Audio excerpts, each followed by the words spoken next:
Flexores anteriores del cuello. El paciente se colocará en posición supina con los codos doblados y las manos por encima de la cabeza apoyadas sobre la camilla. La fijación. Si los músculos abdominales son débiles, el examinador puede realizar la fijación por medio de una firme presión hacia abajo sobre el tórax. La prueba consta de la flexión de la columna cervical por elevación de la cabeza separándola de la camilla, con la barbilla hundida y aproximada hacia el esternón.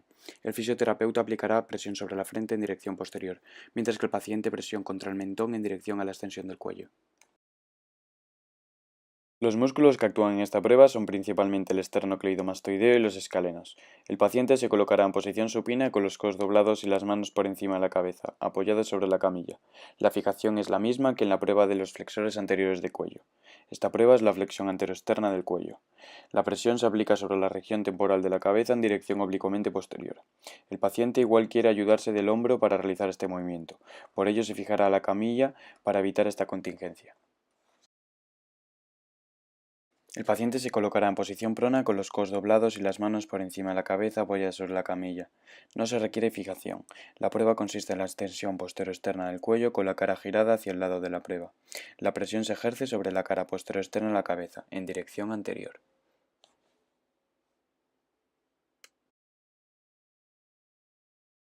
Trapecio superior. Paciente en posición sedente. No requiere fijación. Prueba. Elevación del acromion y de la escápula. Extensión y rotación de la cabeza y del cuello hacia el hombro elevado, con la cara en rotación en dirección opuesta. Presión sobre el hombro en la dirección del descenso y sobre la cabeza en la dirección de la flexión anteroexterna.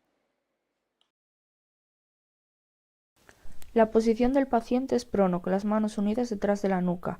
El fisioterapeuta hace una fijación en los muslos, donde la única resistencia va a ser la gravedad, cuando el paciente eleve el tronco y tenga que mantener su posición. Con el paciente en posición de pronación, le colocamos las manos unidas detrás de la nuca. Realizaremos dos valoraciones. La primera valoración fijando los muslos y pidiéndole que se eleve, observando que no eleva el tronco en toda su amplitud. En la segunda valoración, sujetaremos la zona pélvica, donde observaremos una mayor elevación del tronco del paciente.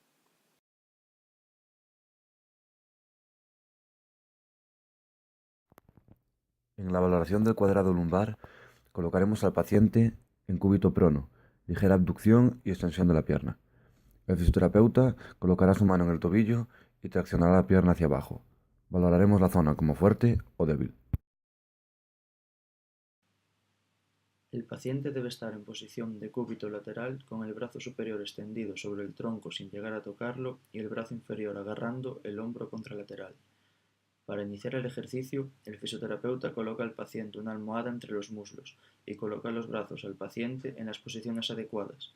Luego, fija la cadera del paciente con una mano y el muslo con el antebrazo del otro brazo.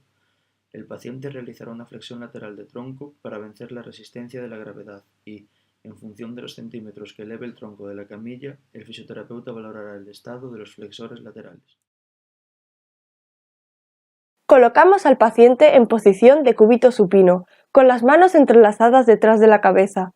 El fisioterapeuta se encargará de fijar las piernas del paciente. Tras esto, el paciente elevará la columna 70 grados, realizando una ligera rotación.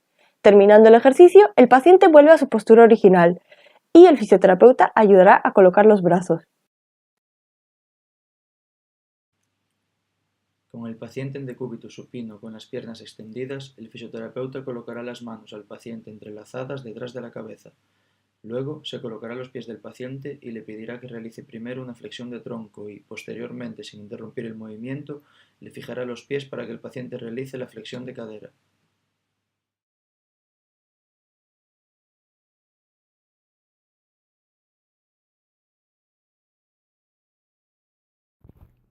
En la siguiente valoración, colocamos al paciente de cúbito supino con piernas extendidas y brazos detrás de la cabeza.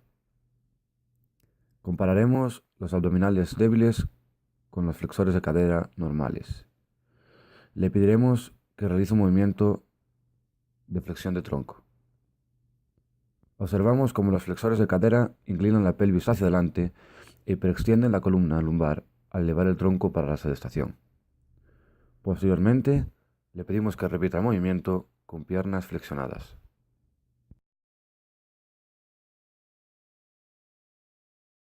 Realizaremos el ejercicio con el paciente en posición de cúbito supino y colocándole los antebrazos cruzados sobre el pecho.